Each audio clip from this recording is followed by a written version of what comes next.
we're talking about the church, and in the last segment we ended off in the 4th century with the Roman Emperor Constantine and him becoming a Christian and wanting to convert the whole Roman Empire. Now we know why that was, but if we go back even further to the Emperor Diocletian, he took the whole empire in order to control it, divided it into provinces, divided the provinces into dioceses, and then he appointed those in charge of the diocese, and he called them vicari. And we know today, if we project ourselves into our modern day church, the word vicar is directly derivative of that appointment. So we had these this whole structure already in place when Constantine became emperor.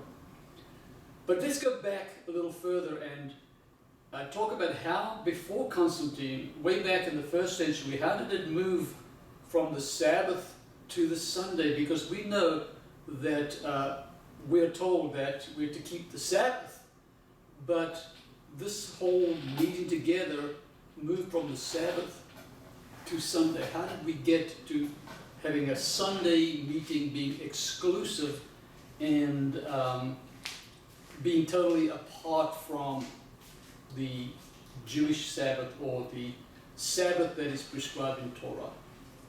Well, actually, that is an excellent question, for the simple reason that today many people, and I've heard this many times, you see it on television, you hear it from the pulpit, many people are under the false impression that Constantine was the one who changed the meeting from Sabbath to Sunday.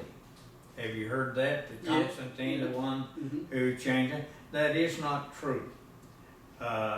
Actually, we have a record here in Justin Martyr. Justin Martyr was one of the Ante-Nicene Fathers. This is the book, Ante-Nicene Fathers, and if you will allow me, I will turn to the actual quote here of Justin Martyr. I'm reading from page 186 in the first apology of Justin Martyr that's recorded for us in Ante-Nicene Fathers. This is volume 1, the Ante-Nicene Fathers.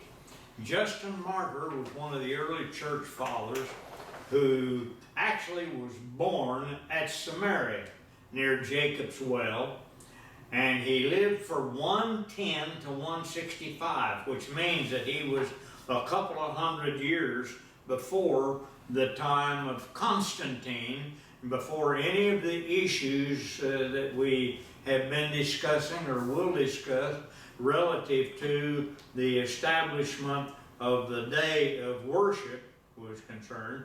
Tells us in his first apology, again on page 186, and on the day called Sunday.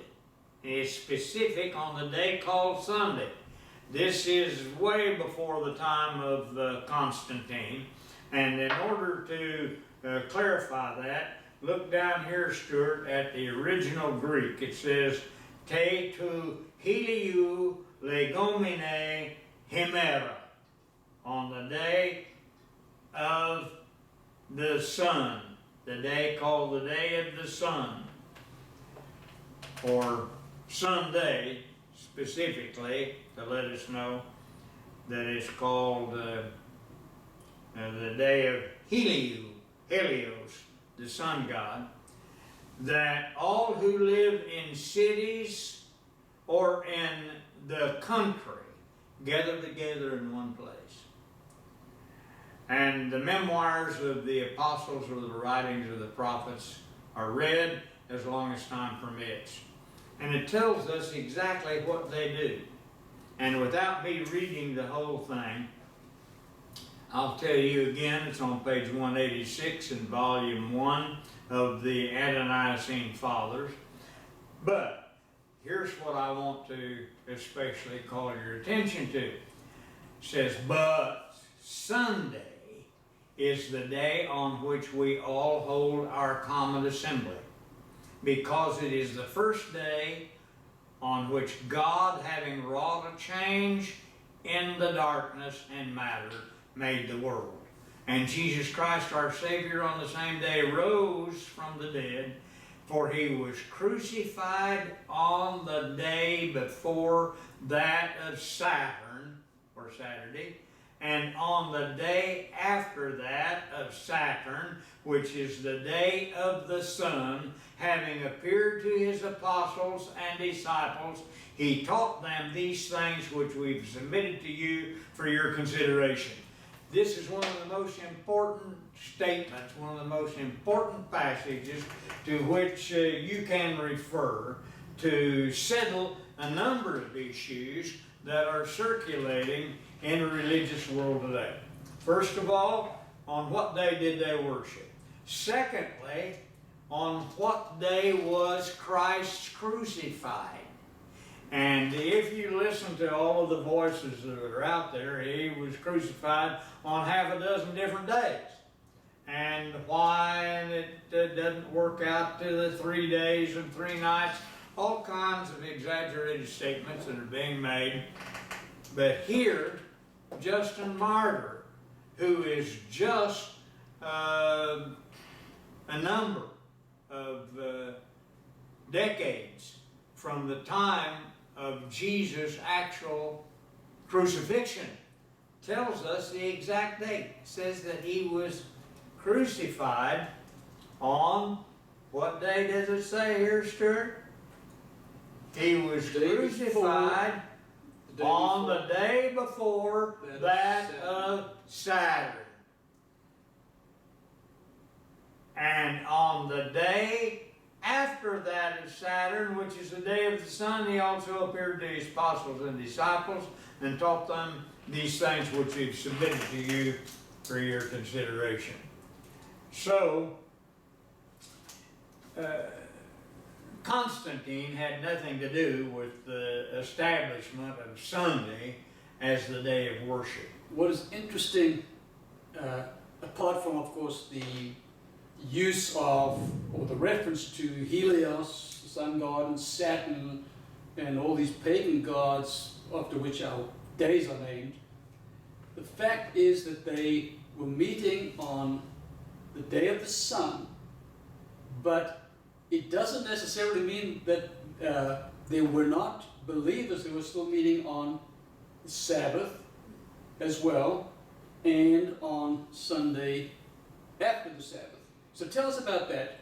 Why do we have these 2 days, and we have a confusion today about what is what? But why did we have the Sabbath and we had Sunday?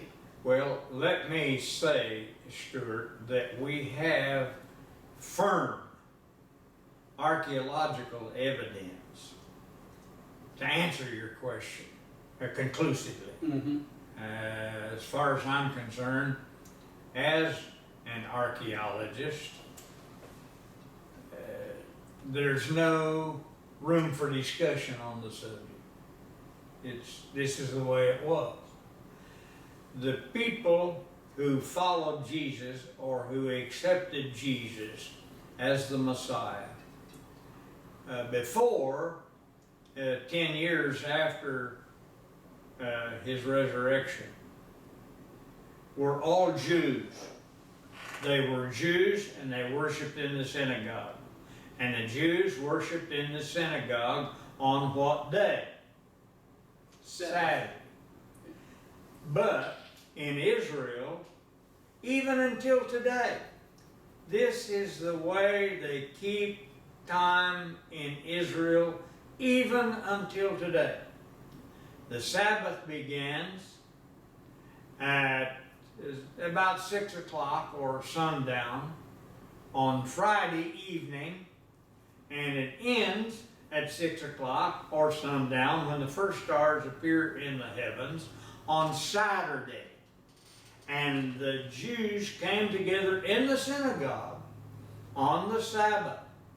They worshiped as Jews, along with all of the Ma'aminim, the believers, who were also worshiping in a Jewish context, although they were believers. They called themselves Ma'aminim. They came together on the Sabbath. They worshiped as Ma'aminim until the first stars appeared in the heavens on the Sabbath evening. And then they came together, the Ma'aminim, the believers, came together in a separate place for what they call the Lord's Supper. The Lord's Supper, as we know from the New Testament, or some call it communion, but they come together to celebrate the crucifixion, the death of Jesus and his shed blood. So that's what you were reading for us out of Justin Martyr's apology. A summary of what they were doing on the Sunday, correct? Yeah, yes. Gathering together for communion and for the apostles' doctrine and distributing. It's right here, Yeah. on page 186, the whole thing. So, But we have found, in an archaeological context, okay, that was my next question. Yeah. and we have excavated a domus ecclesia, or a meeting place for those Ma'aminim, who, after the first stars appeared in the heavens, would excuse themselves, and they would go probably, I would say, 50 to 75 yards, not much farther, and to another place, a separate place apart from the synagogue, that we have discovered at Capernaum. And it was probably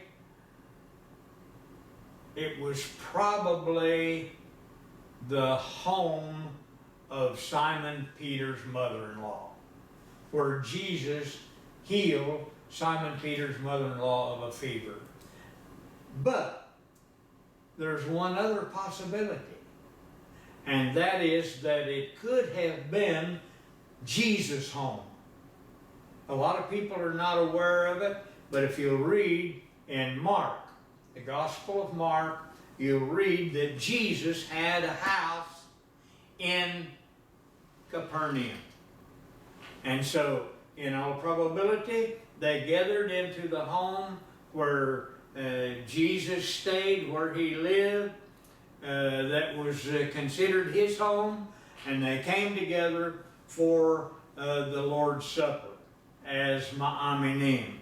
And that was a practice that continued, we know from other sources, for probably as long as 400 years, according to some of the writings of Dr. Shlomo Penis, as I mentioned. So, Jews who accepted Messiah didn't give up their Judaism. They didn't change religions. They stayed Jews.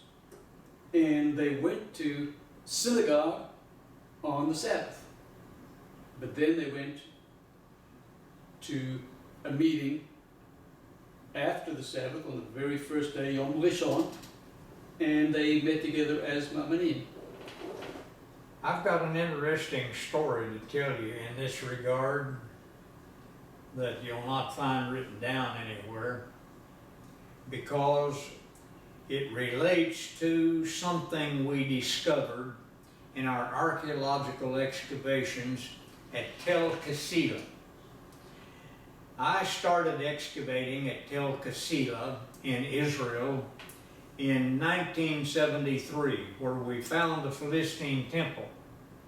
And I was the co-director of the excavation for quite a number of seasons, along with some of my students from the university.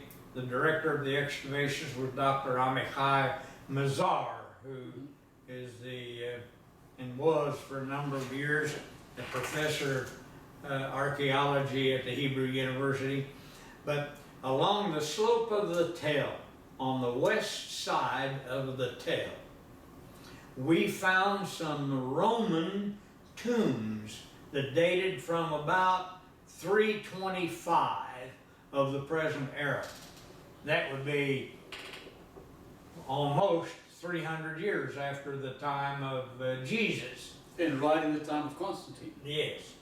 And one of the tombs had an inscription on the edge of the sarcophagus, or the coffin in which the body was placed, and it was in Greek. From 325 in Greek, and it said, He minimin anianu oikos ionios. And the interesting thing is that there's not any word minimin in Greek. In classical Greek, you can try to look it up and find it, you won't find it. It's Hebrew. Because it was a transliteration of the Hebrew ma'amin. The ma'amin, the minimin, the ma'amin, the believer, anianu, dwells in eternity, or his eternal dwelling, which means that as late as 300 years after the first century, they're still the believers referring to themselves as believers and not as Christians. Now, that's a confusing fact for a lot of people, because you read in Acts where it says, and the disciples were first called Christians at Antioch. But that is not correct. What is correct is to remember that all of this material is originally in Hebrew. So you're going to translate this back into Hebrew, what are you going to come up with? That the Talmidim, the disciples, were first called Meshichim, Messianists. Meshichim, that's the term that they use, not Christians, but Meshichim, or the believers were first called Messianists.